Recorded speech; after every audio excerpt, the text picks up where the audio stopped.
we have two excellent speakers for our seminar this afternoon. Our seminar is entitled A History of Proactive Persistence, Extension's Approach to the COVID-19 Pandemic and New Realities. First, speaking today, we'll have Dr. Roy Beckford. He obtained his undergraduate degree in veterinary and public health and his graduate degrees in agricultural and rural development from the University of the West Indies in Trinidad. He then obtained a PhD in sustainability education, integrated food energy systems at Prescott College in Arizona. He is currently the Associate Dean and Director of Extension at the University of Vermont. Prior to his agricultural development consultation work in Qatar, Dr. Beckford was the Agriculture and Natural Resources Program Leader at the North Carolina Agriculture and Technical State University and was responsible for providing leadership and coordination in the development and implementation of statewide agricultural and natural resource programs for North Carolina Cooperative Extension. Dr. Beckford served as an agricultural and natural resources agent and the County Extension Director for the University of Florida IFAS Extension, where he was a faculty member for 14 years. He has additionally worked in agricultural and veterinary extension in Jamaica and the British Virgin Islands. Dr. Beckford has garnered significant international extension experience in serving communities of need in Central and South America, the Caribbean, and Southern Africa.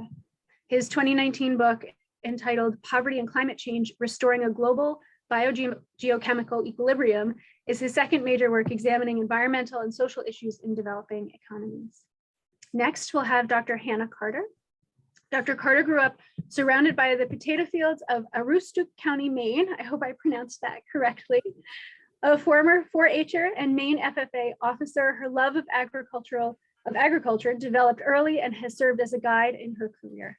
She obtained her bachelor's degree in environmental science from the University of Maine at Prescott Isle. Upon graduation, she began her career with UMaine Extension, working within the potato industry. Dr. Carter went on to obtain a master's in agricultural education and communication with a concentration in extension education from the University of Florida, and then returned to UMaine Extension. She then went back to the University of Florida, where she earned her PhD in agricultural leadership.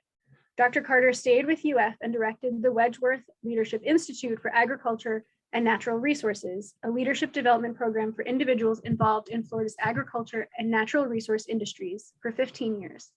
She has won several awards for her extension programming from industry groups and professional organizations. In 2019, Dr. Carter assumed the role of Dean of Cooperative Extension for the University of Maine. Thank you both so much for joining us today. We look forward to hearing your talks.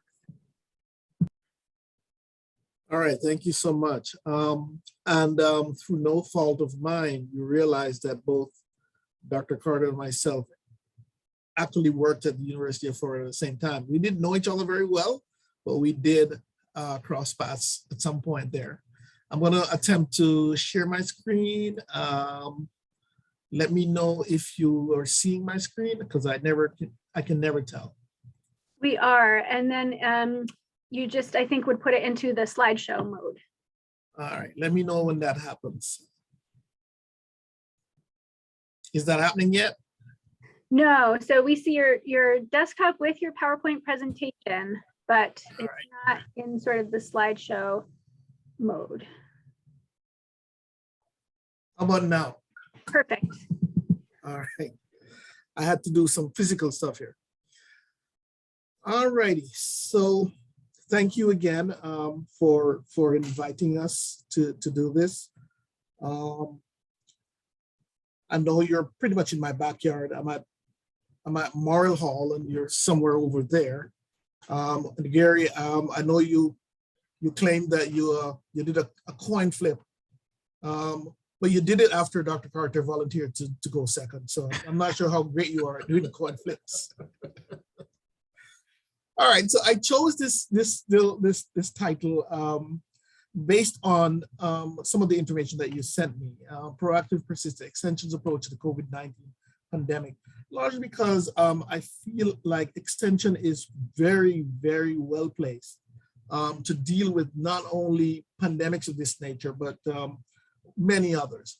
I have a background, as was explained earlier, in the veterinary sciences. And so I'm very used to extensionists doing work in epidemics, particularly in livestock and other animal, bird epidemics that has happened in this world a lot. So for many of our animals, I mean, in South America at one point, there's been repeated bouts of foot and mouth disease that has wiped out lots and lots of animals. And Extension is just very used to this kind of thing, albeit not necessarily with people. But here's something interesting. We really can't talk about Extension. At least I don't like to talk about Extension without first going in and talking a little bit about the emergence of the land grant system. Very often when I talk to folks about that, there are many people who just weren't very aware. I know that this group is well aware, but not many people are. So the land grant system, as we know it, emerged when Justin Morrill, who was a Vermont senator, sponsored a bill, which was later signed by President Lincoln in 1862. Morrill is an interesting man. He actually lived for a very long time. He was well into his 80s, I believe, when he died. But he also was the author of the 1890 reiteration of the Land Grant Act, which accorded the same privileges to Black colleges and universities which were emerging in the United States. So what the Morrill Act did was it donated public lands to several states and territories. Basically what that did was provide colleges monies, land, which was exchanged basically for money for the benefit of agriculture, colleges, and people studying the mechanical arts. Essentially what the act did was provide each state with 30,000 acres of federal land for each member in the congressional delegation. This is causing great issues, several issues today. There is an emerging kind of rumor mill that talks about, that renames it the land grab rather than a land grant. But that's politics that I don't really think we need to get into at this point in time. So the land was sold by the states and proceeds were used to fund public colleges that focused on agriculture and mechanical arts. The mechanical arts was very important because in 1862, there was the anticipated resulting end of slavery and the end, particularly in the southern part of the United States, that human labor would be replaced by machines. And so the emergence of the mechanical arts was very, very important. The extension service in the United States emerged out of the land grant university, but it actually started in Ireland well before that, in 1847 or thereabouts, when itinerant instructors were empowered to go out and talk to particular Irish farmers during the Irish potato famine. This is a major crisis in Europe, particularly in Ireland, as is well known. And the potato blight was not restricted to the potato as a tuber. It just wiped out all these plants, as you can see in those pictures that I share on the screen there. But extension as a system was expanded in Germany during the 1850s by itinerant agriculture teachers called Wunderlehrers. And they would go from place to place, educating homeowners and backyard gardeners and farmers, fledgling groups of practitioners in agriculture on this kind of work. But it didn't really take root in the United States until somewhere in the early 1900s. There was a Dust Bowl problem in the United States, and all kinds of issues and challenges were emerging. And so once again, Vermont legislatures in 1913 appropriated funds for the work in agriculture extension, recognizing some of the successes that had happened in Europe. And it wasn't until 1914 that the Smith-Lever Act authorized extension and essentially enabled it across the United States. Land grant universities then, through extension, educate farmers, ranchers, and citizens, and form the backbone of a national network of agricultural extension supported by experiment stations. So the Smith-Lever Act created a unique educational system called the National Cooperative Extension System, which I won't go into details about that. I think for Vermont currently, and for Maine to some degree, I believe, the structure might be a little bit different these days. But the advances through extension help increase American agricultural productivity dramatically as of the early days of the 1900s. But established in 1914, what we started realizing was that the land grant through extension provided a solid public good to the communities around us. Compare that to what happened in private universities, where their outreach or their research, whatever it is, it's either patented or it's sold, that kind of thing. But certainly it is not considered, much of the outreach or extension is not considered the public good. But this actually sets up the land grant universities for the successes that we've seen over the years. Mostly men comprise the agriculture agents in the early 1900s, in 1913 in Vermont, 1914. But it was very, very soon realized that we needed females, women agents to do a lot of the support work, particularly, and not support in the true sense, but when you grow anything or you develop anything, you need people who would do home demonstrations, and women were more suited for that kind of thing. So that when in 1918, 4 years after the establishment of the National Extension System, when influenza hit, home demonstration agents, which were 99.9% female, they were asked to help. And nurses were not common then in 1918 as they are today. So many of the home demonstration clubs and the demonstration agents found themselves at the forefront of the pandemic, tending to sick, helping their neighbors, and doing all kind of outreach work through that. North Carolina has a pretty interesting set of examples because they have actually documented the work that they've done in that state over the years. The 1918 annual report of the NC Extension Service stated that possibly the women agents rendered a greater service to the state during the great epidemic than in any other single way, as the disease created an urgent need for feeding and nursing the sick and giving them medical attention. Each agent, and here we're talking mainly about the female agents, was asked to drop what they were doing and to bend every effort toward helping to organize relief work for the sufferers in the territory. Bear in mind that what was happening in 1918 was also the First World War was also going on, which was just driving the problems with the pandemic then to a greater degree of crisis. The establishment of soup kitchens run by these home demonstration agents in many towns in North Carolina meant the saving of hundreds of lives. At the same time, they gave careful training in the value of the scientific knowledge of foods, as well as useful training in sanitary matters and home nursing that helped tremendously to guide people through those early days. I'm going to read you two statements of home demonstration agents in North Carolina in 1920. Lucille Clark said in 1920, "I've been put in charge of the emergency hospital, which is opened in the courthouse in Whiteville. I'm really the only available person to take this, as we have tried to get nurses and can't."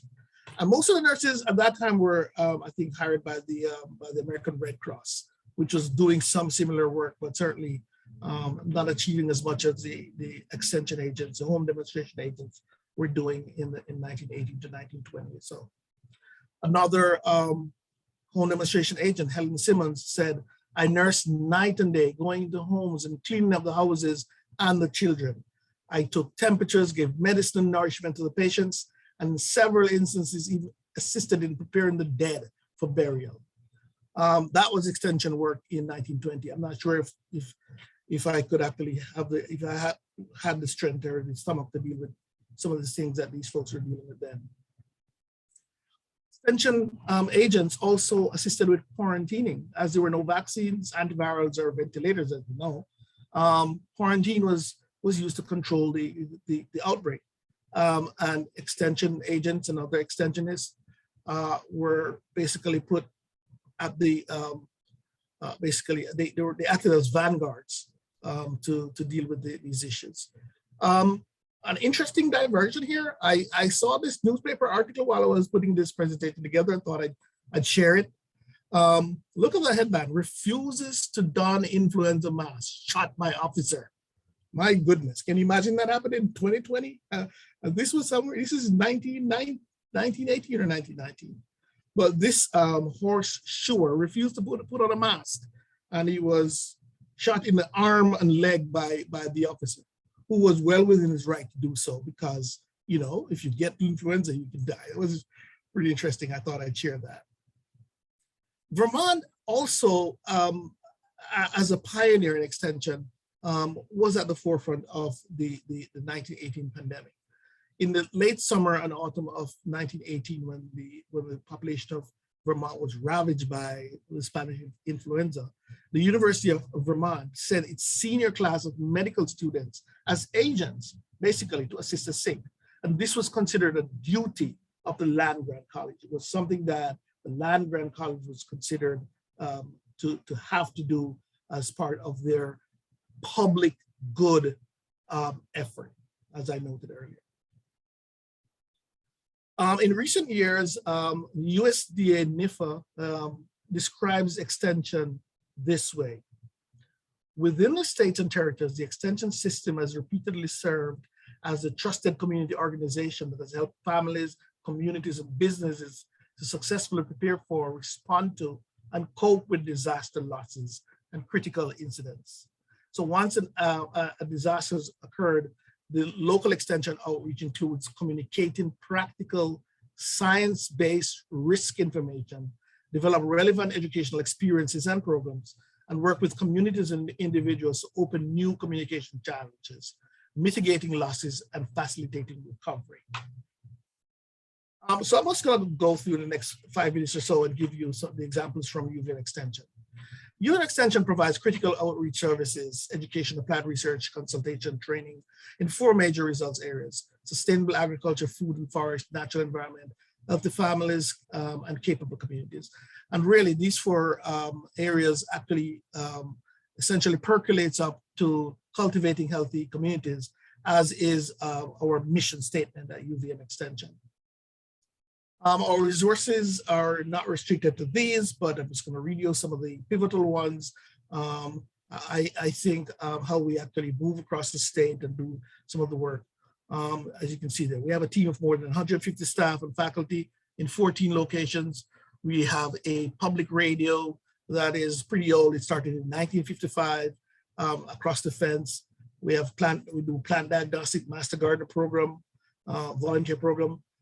Northeast Sustainable Agriculture Research and Education, Northeast Center to Advance Food Safety. We have 4-H and Families programs, and an interesting program that emerged over the last few years called the Vermont Migrant Education Program. It's a newish area of work. I'm going to talk about that as a case study and how this program was actually used proactively and then persistently to deal with issues and challenges with our migrant health population. Migrant farmers, migrant workers harvest the food and do a lot of the work that Vermonters don't do, or can't do themselves as easily or as efficiently. The migrant health or Bridges to Health ensures equal opportunity health for migrant workers and their family members through increasing access to culturally and linguistically appropriate healthcare, social service, and health education. And we have a team that was dedicated to doing this work. And I think the Migrant Health Bridges to Health program doesn't just happen in Vermont, it happens in a number of other New England states as well. Perhaps Hanna can speak to that. But lots of technical assistance and patient feedback to our local clinics, free clinics, hospitals, and departments of health is the kind of work that these extensionists do.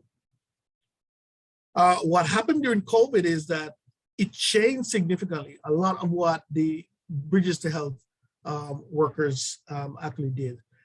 Changed their outreach, changed the scope of work, looked at how they worked with Spanish speakers, incorporating other H2A workers who come into the country with other problems, not just COVID problems or flu problems, but other metabolic problems that, but the Bridges to Health program adjusted very, very well to issues with COVID and carried out a lot of solid work to ensure that these workers didn't get sicker and they continued to do the work that they're basically contracted to do. So at the beginning of 2020, we had 2 full-time staff, 4 very part-time staff, and occasional interns in this program. By the beginning of 2021, after COVID, we had 2 full-time staff plus 9 very part-time staff and occasional interns. But by the beginning of 2022, we have 8 full-time staff plus 5 part-time staff and occasional interns. And they not only carry out work through Bridges to Health, Bridges to Healthcare Coordination Project, working with all kinds of different sorts of collaborators in the state and in local communities, but working with various other extension groups in New England and elsewhere. The Migrant Health 2021 numbers are 174% increase in the number of unique migrant farm workers and family members served from 233 to 639, which is an amazing number. 70 plus individuals were introduced to new strategies to address health and well-being. 35 garden plots successfully growing at farm worker housing units in Vermont. 700 plus individuals tested for COVID, whether they were symptomatic, close contact, or incoming workers, all of that. 1,449 tests conducted through outreach staff, plus 500 plus antigen test kits distributed. Many of these workers, particularly the Jamaican farm workers, go back home and they're required to do antigen tests before they head back home. So our team took basically the lead on that. 101 farms were reached with vaccination support. 964 unique individuals vaccinated against COVID. By the fall of 2021, early winter 2022, 332 flu doses, 377 COVID-19 doses, 83 Tdap doses. A lot of work, lots of adjustment to a challenge that we face. But our work was not restricted to that. Extension had other responses in other areas. Our Farm to Table Food System report of 2020 showed how the COVID-19 response, immediate response, was met by all areas of Extension. All our program areas adapted to dealing with or outreaching to our clientele and stakeholders across the state of Vermont. Our engineering group even came up with a very, very cheap foot-propelled sanitation hand washing station, which farmers and others found absolutely useful at a time when we were worried about contamination and so on and so forth. At the beginning of the pandemic, the 4-H program stepped in to help our schools out. The 4-H was way more equipped to deal with issues with kids in a remote type environment, and using these kind of strategies, they had a ton of impact on our school-age kids across the state of Vermont. And I'm sure this happened almost in every state in the United States. So I'm going to leave you with that, and I'm going to then pass the microphone over to Hanna for her to continue, and then we can have questions at the end. Thank you so much, Roy. I should just go ditto because there's going to be a few really great overlaps. And I think, and thank you, Roy, for giving a history of our system, because I think it's so critical to think about the foresight that, you know, people had back in the 1800s and certainly in setting up the land grants, again, to have a base of a trusted source of information that was coming from the universities, you know, in local communities. And again, what we can do with that today. So I'm going to go ahead and share my screen. While I am doing that, and because I can't do 2 things at once, because that's more than, let me move my people screen over now. Hopefully everybody can see my title slide. As I talk about this, I do want to just have the disclaimer is, I don't want to take anything away from the impact that this pandemic has had on our communities, on the impact that it's had on people's lives. And so when I say positives in pandemics, it really is to just say, because of this crisis, we learned a lot, and we actually, we changed the way we operated, and we changed a lot of things in an over 100-year-old organization, as did many of your organizations, as did many of our extension systems across the United States and across the world. And so it's just really been exciting and exhausting, as I'm sure you all would agree, to innovate because we had to. And again, what did we learn from those innovations, and how is it going to impact our organizations moving forward? So with that, again, because Roy did a great job of background, I'm really going to just now take everything that he said and just apply it to Maine, give you a little bit of background about our state and our system, and also, again, a few examples of how we responded to COVID, what we learned, and then how we're going to apply that in our future as well. I tried to pepper in some pictures and whatnot of our response, because some people are visual learners, some people learn by reading and whatnot. But I loved this newspaper article. This was actually 1 month, I believe it was 1 month after we all went home. I think that's the other thing to remember. And I thought Roy did a great job with history and setting up hospitals. Extension has a lot of infrastructure across the state. Again, it depends on which state you belong to. We'll get into Extension's infrastructure, but we had 4 4-H camps and learning centers that, guess what, aren't going to have 4-H camps and weren't preparing for 4-H camps when we all went home, but they had commercial kitchens, they had storage, and oh, by the way, they had staff that just really needed something to do. And so early on, again, when we saw some of the food insecurity issues, we staged some community support out of our facilities. Again, it could be where trucks could back in, provide supplies. We had people that could unload things, and then we could set up distribution centers out of these facilities as well. Again, it's just utilizing that local infrastructure, whether it's actual buildings or actual people, to be able to deploy for emergency purposes. Again, I am a product of the great state of Maine. I'm originally from northern Maine in Aroostook County. Just if you're not from Maine, I know a few people probably on the screen are. We do share a big border with Canada. I think what's really important too, in Maine, we are the oldest state in the nation, and we are also the most rural state in the nation. We're a little over 1.3 million people now. We did get a lot of COVID migrants who moved in into the state from mostly New York and Massachusetts. But I think I just wanted to provide a little bit of background on our state. We are still very much a rural state. Now, we can take Portland out of the equation in southern Maine, but for the most part, we are a rural state. And I think this is important too. In Maine, we are one generation removed from families in farming, fisheries, or forestry, what we call our heritage industries.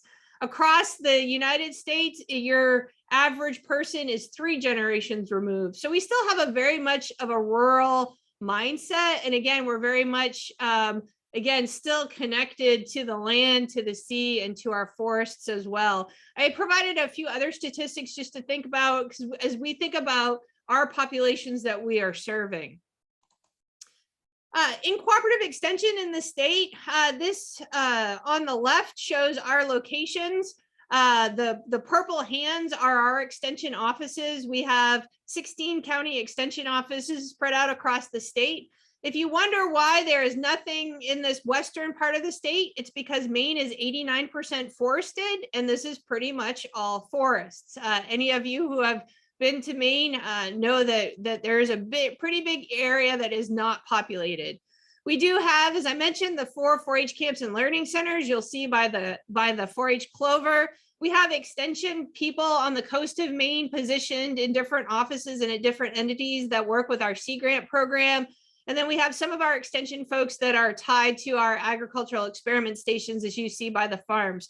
So we have a great geographic distribution. We are a little bit larger in size as far as numbers of people. We have about 170 total faculty and staff spread out across the state. And then we do bring on an additional 40 to 60 temporary staff in the summertime. And that is mostly for our 4-H camps and learning centers and our summer programs, and also some of our research programs that happen throughout the summertime.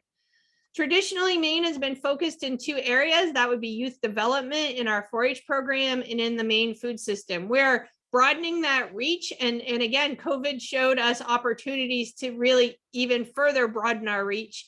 And prior to the pandemic, we were together in November of 2019 in an all organization meeting.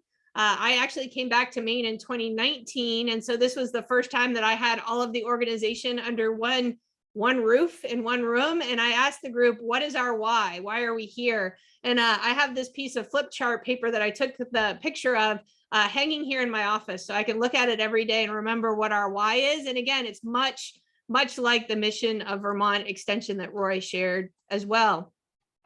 A glimpse into the pandemic, and I just wanted to share a couple of things, but before I did that, I think it's really important to talk about what our culture was through COVID.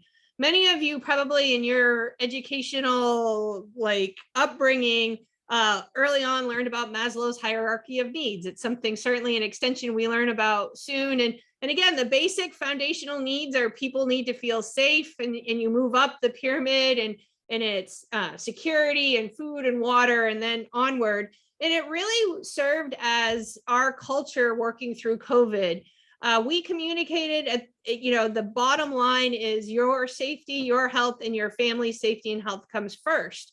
Because to us is we couldn't have people that were actively helping in the communities if they did not feel supported, if they did not feel safe, and if they did not feel like, all right, like my home and my family is okay, now I can go out and do these things.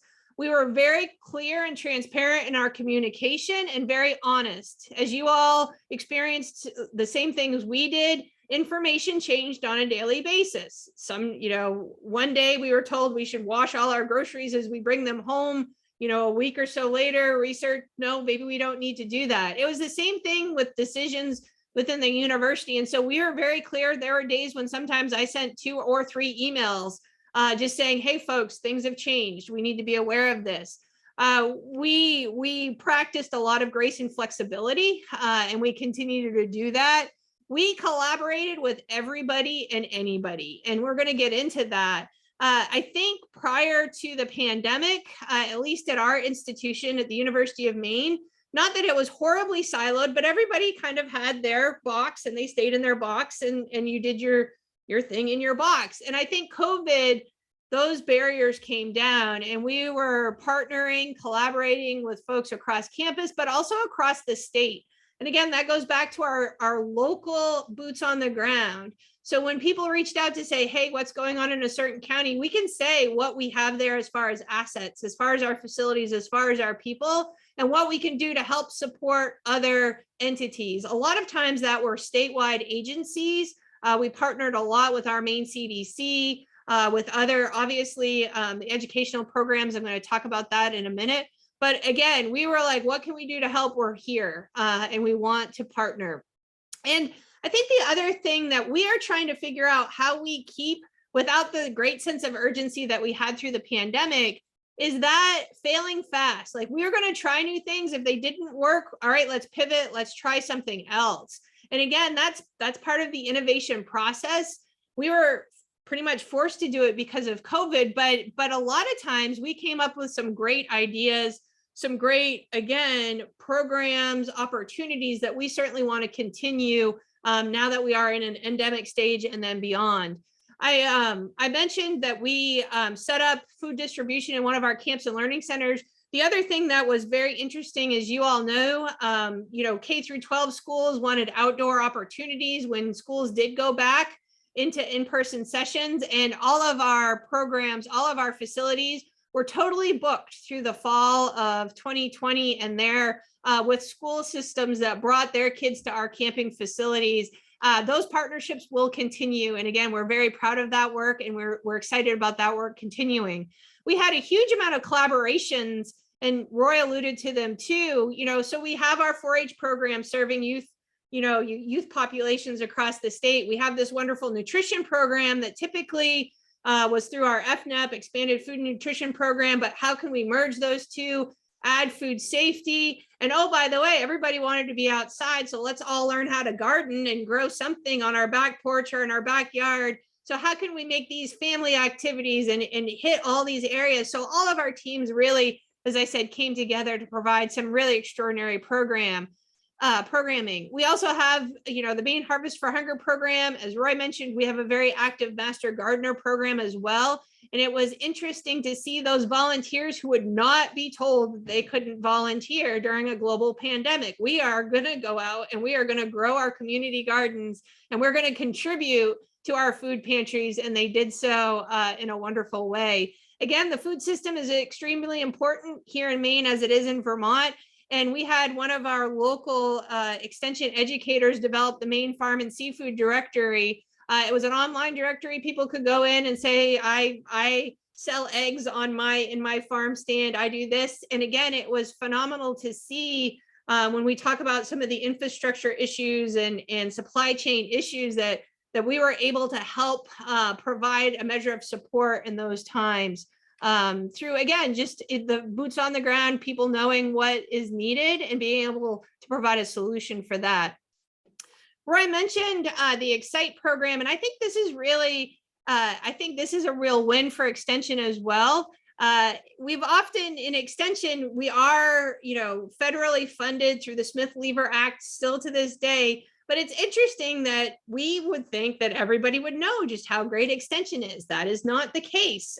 They're learning both at the state level, but at the national level. The USDA actually partnered with the CDC. Apparently the CDC was trying to figure out how do we get local vaccination education campaigns and deploy them to meet specific needs in rural communities, by the way. And somebody apparently in some meeting said, did you know there's this thing called Extension that is in all your local communities across this great nation? And so there was a great partnership that was formed and the Excite campaign started. Much like the University of Vermont, the University of Maine actually does have, we did get a small grant as well to develop materials. This is one of the postcards that we developed that was sent out to our ag farm workers as well in our two most rural, but two most productive agricultural counties here in the state. And again, it was a great opportunity to participate at the local level in a federal program because we had the connections and we had the opportunities to figure out what is the best way to get the word out. And again, who are the opinion leaders that we need to work with to do so? I think, and I appreciated Roy sharing his newsletter. I took a screenshot of one of our websites. We had this updated throughout COVID. How are we connecting with Maine communities during the pandemic? And you'll see some of the things that we did. I think it's really important also just to think about, all right, what did we learn? It's interesting because we all think right now, all right, if we need to know something or if we have a question, we immediately go to our phones and what do? We Google it. I mean, that's what we do. We sit on our couch and we have a question, we Google things. What I think was interesting during COVID is people found Extension, maybe when they were Googling it, maybe because, again, they knew somebody who knew somebody that participated in Extension. But we really found that during COVID, we did become people's Google, and we have the opportunity to see, people may have come into our website to learn how to grow a tomato in a bucket in their backyard, but they stayed and they looked at other opportunities. They looked at the youth programs that were offered. They looked at the nutrition programs that were offered. So I think that's really important. And again, how do we broaden that reach? How do we provide that opportunity to connect people with research-based knowledge? I think the other thing we learned that, yes, you can be an older organization, but you can still be relevant. And I think that's very true, that our older institutions still can, again, meet the needs of today versus when they were established. The collaborations and partnerships that we formed during the pandemic have continued and still, I think, are being expanded. I love that Elizabeth joined because I had a wonderful conversation with she and her colleague, Dr. Jacobs, just about a month ago, I think now. And again, it's this idea of how do we increase both of our capacities in the communities that we're in? What does this look like? And our organizational mindset set has shifted. There were many times, I'm sure this never happens in any of your organizations. We tried that 20 years ago. It didn't work. It'll never work. Or we can never do that. And again, COVID blew those things out of the water, and we were forced to do things. And now people are like, oh, yeah, that kind of worked. Maybe we should try something else. And so again, I really feel like the organizational mindset has shifted due to the pandemic. What does the future look like? I feel like this is the duh slide. Like, yeah, we know this, Hanna. That's why we're all here. But I want to reiterate it because I think it's really important. Rural communities need more than what any one organization can provide. I mean, we know this to be true, and we just have to think about how are we not redundant? How do we really build the linkages that are going to make the most impact? How can it be replicated in different areas of the state? If something works in one region, how can we put it in another region? We'll have to think creatively and work together to respond to those needs. Again, there's a lot of things that we never did but worked. And so I think about, like, are there other partnerships that we could reach out to and form? What are the other opportunities that we may be missing? And I think the other thing is, and I know many of you are familiar with the One Health idea, and it's something that we're really thinking about here in Extension, because everything is interrelated, everything is a system. And so again, how can we work across that system and really think about it as we face the challenges and opportunities that we have in our communities? So with that, I just really appreciate the opportunity and the invitation to participate. I think it's wonderful that Roy and I got to present together, and certainly would welcome anybody's questions as well. Thank you both so much. I will admit that I was fairly ignorant as to the breadth of work that is undertaken by the Extension. So this was really informative. Thank you. Any questions from the audience? I've got one. Gary. Well, first of all, this was a fantastic presentation, and the similarities in terms of the challenges of rurality in both Maine and Vermont, I mean, are very, very striking, and in some cases very unique nationally. The question that I had is, communication is so key, and you folks, I mean, build your whole operation on effectiveness of communication. How do you address communication in the areas where you have a limited internet access? I will, I don't know, Roy, if you want to take that one first. You can go if you have something in mind. I'll come in. I'll chime in. It's interesting because that's it. Yes, Maine is very rural. My internet at home, and I live 10 minutes from the university, is horrible. And so it was amazing to see how we had to almost go old school. And by old school, I'll use this one example. One of our 4-H clubs, our Aquaponics Club, which, if people are familiar, you have your fish and then your lettuce or whatever growing, and it's again a closed system. We actually put miles on a car and delivered aquaponics kits to kids in rural communities. We did a lot of mailing, of home deliveries, of phone calls, walking people through things. I think it was interesting even early on when it was everybody's at home and everybody's isolating and whatnot. We still had people that were out and about, again, leaving fact sheets, printed fact sheets on people's doorsteps. I think that's where having people local, it doesn't seem so insurmountable to do that, because we have people in those counties that were willing to take that extra step. So let me add to that, Hanna. One of the interesting things about Extension is that we have these great volunteers who actually live in the very communities that we serve. These are master gardener volunteers, and in the case of Vermont, we also have a group of volunteers called master composters. All of these groups, in addition to our 4-H volunteers, spread the word in their sub-communities about Extension's value and Extension's work. The other thing I think we have going for us in Vermont is this really old program called Across the Fence that has been on television here on WCAX. And by the way, if you didn't know before, WCAX means College of Agriculture and Extension. That's what it actually stands for. And it was designed or implemented in 1955. Hence, Across the Fence is older than Meet the Press. Well, just a little bit younger than Meet the Press. Is that we talk about our extension work, we talk about our extension resources, we talk about not just ourselves, but we talk about what's going on in other neighboring states, how we're collaborating, where people can actually find, how they can access our programs, that kind of thing.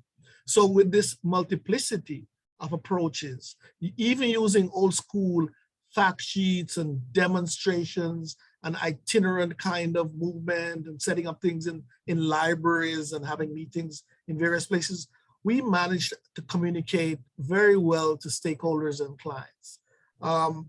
We sometimes miss some other folks, and Extension has always tried its best to reach new audiences, meaning younger people or people in disciplines that don't necessarily always intertwine with Extension, but we've done a good job to make sure that we're talking to our local communities, our state, and other organizations within our communities.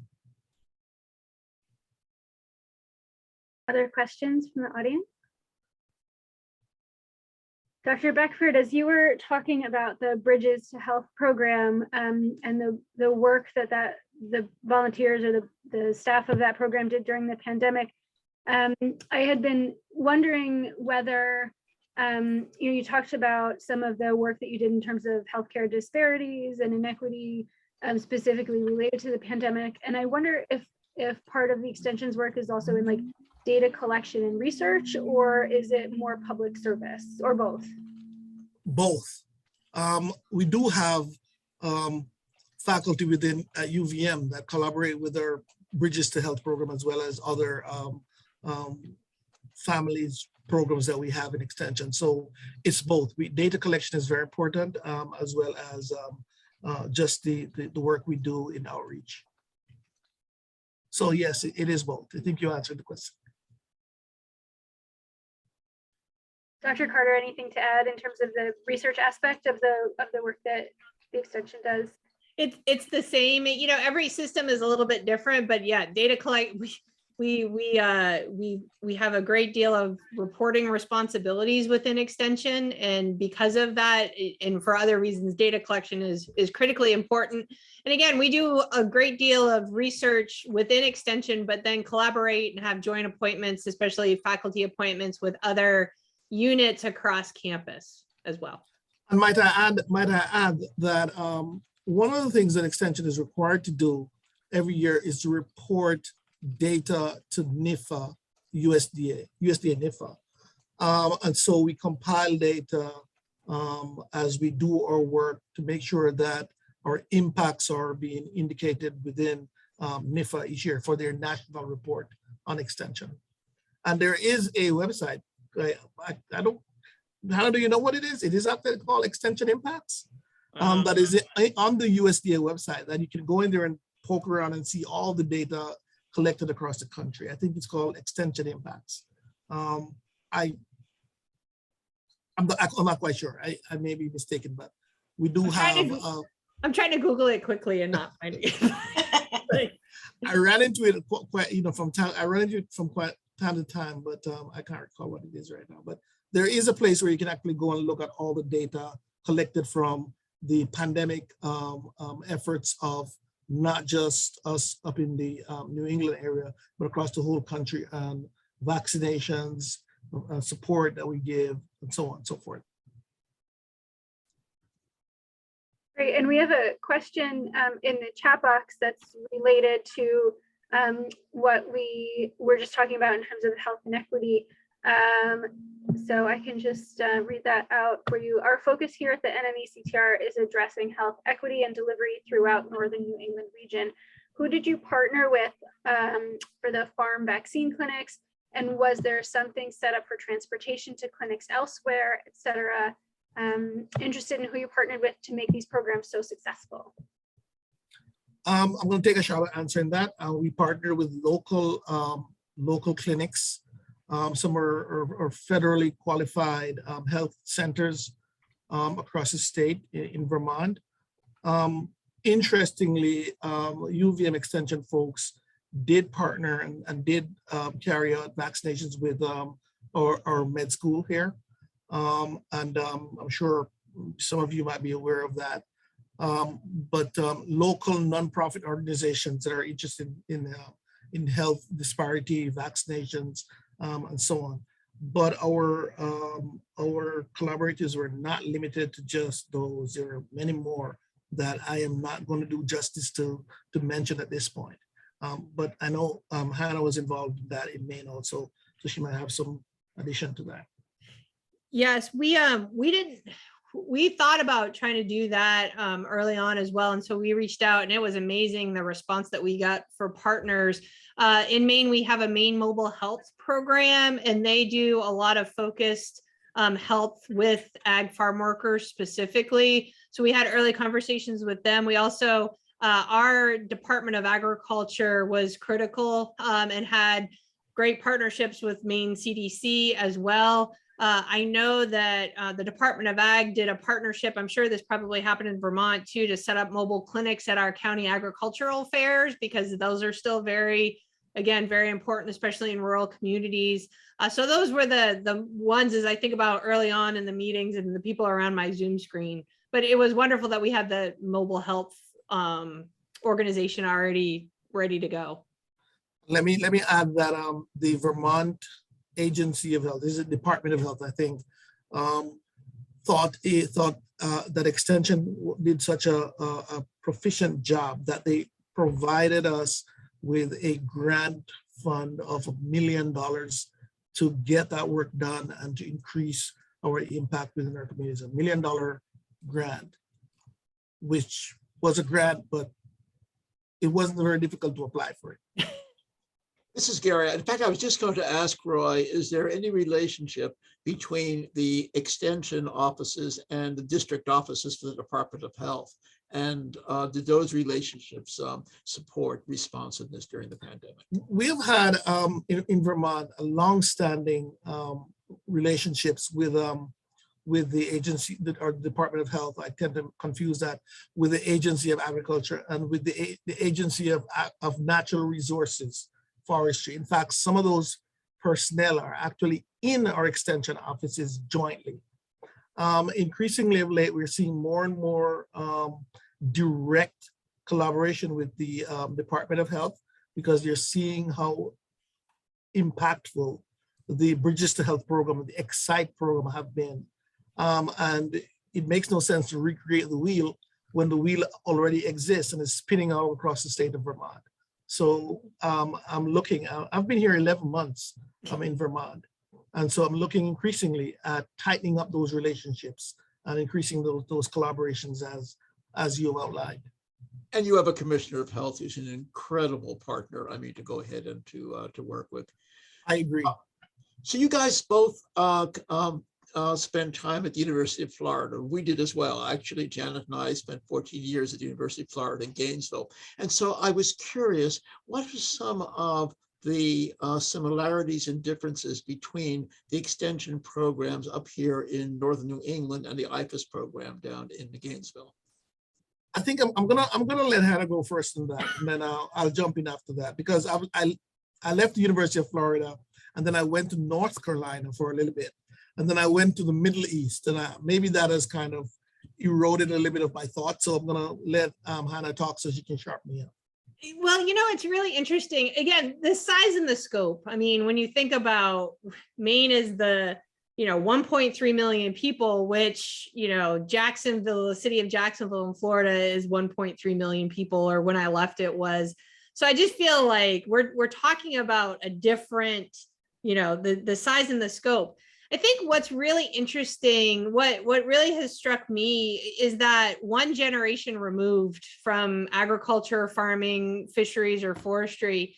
If we think about the state of Florida, Florida is a rural state. It still has, especially up in the Panhandle and whatnot, But when you think about when I left there, 700 people were moving in a day in the state of, into Florida. I think that number has gone up. I'm not sure what it is now, but you just don't have those ties to the state. You don't have, your communities or your housing developments, but you have fences and gates. And I mean, probably people have visited Florida. You've driven down the road.